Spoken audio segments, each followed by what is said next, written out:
High বন্ধুরা, চলে এলাম আজকে একটা নতুন রেসিপি নিয়ে। আমি হচ্ছি স্বপ্না, তোমাদের কাছে আবার একটা নতুন রেসিপি নিয়ে কি এলাম একটু দেখে নাও না প্লিজ। এলাম রোল।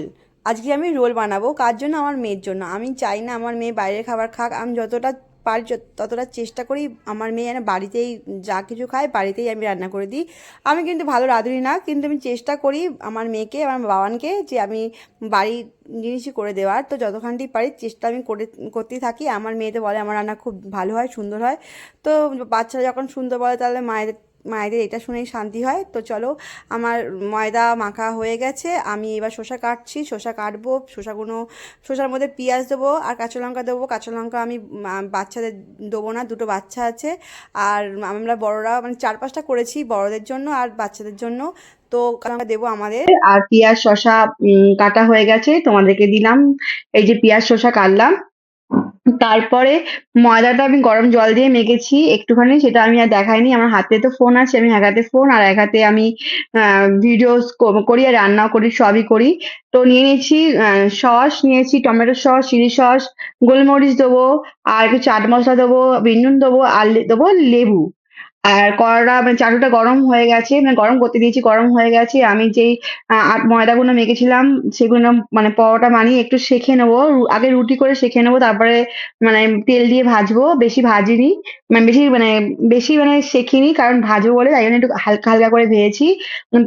তেলটা গরম হোক, তারপরে আমি ডিম ফাটাচ্ছি। আমি কিন্তু সবটাই একলা হাতেই করি, কারণ কেউ করার নেই। আর বাবানের কালকে এক্সাম আছে, তাই জন্য বাবান পড়ছে। আর এই ডিমটা দিলাম চাটুতে, চাটুটা গরম হলে ডিমটা দেওয়ার পর তারপরে আমি যেই রুটিটা বানিয়েছিলাম সেটা ভাজবো সাদা তেল দিয়ে, মানে পরোটা বানাবো। তো আমি তো জানি না ভালো হবে কি রোল, খারাপ হবে। যেরকম করে করছি তোমরা আমাকে একটুখানি লাইক করো প্লিজ, আমাকে একটু ফলো করো। এটা নিয়েছি বাবানের ম্যাথের পেপার। কী করবো, ঘরে কিছু নেই।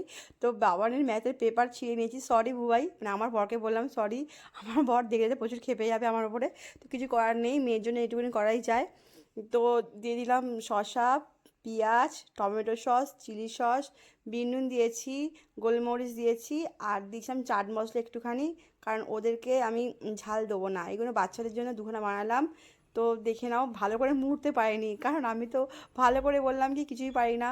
চেষ্টা করি সব কিছু করার। বাবান তো খেয়ে খুব খুশি হয়ে গেছে, উনি বলে মহা আনন্দে নাচতে নাচতে এসে নিয়ে গেছে, বলছে ভালো হয়েছে। এটাও করবো, এটা করেছি আমার দাদার জন্য আর আমার জন্য, আমার মায়ের জন্য। তো এটা লাস্ট ফিনিশ করছি, সব কটা করা হয়ে গেছি, 4-5টা বললাম করেছি।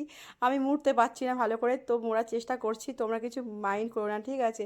আমাকে অনেক ভালোবাসা দিও, তোমাদেরকে আমি অনেক ভালোবাসি। আমাকে লাইক কমেন্ট ফলো করো প্লিজ।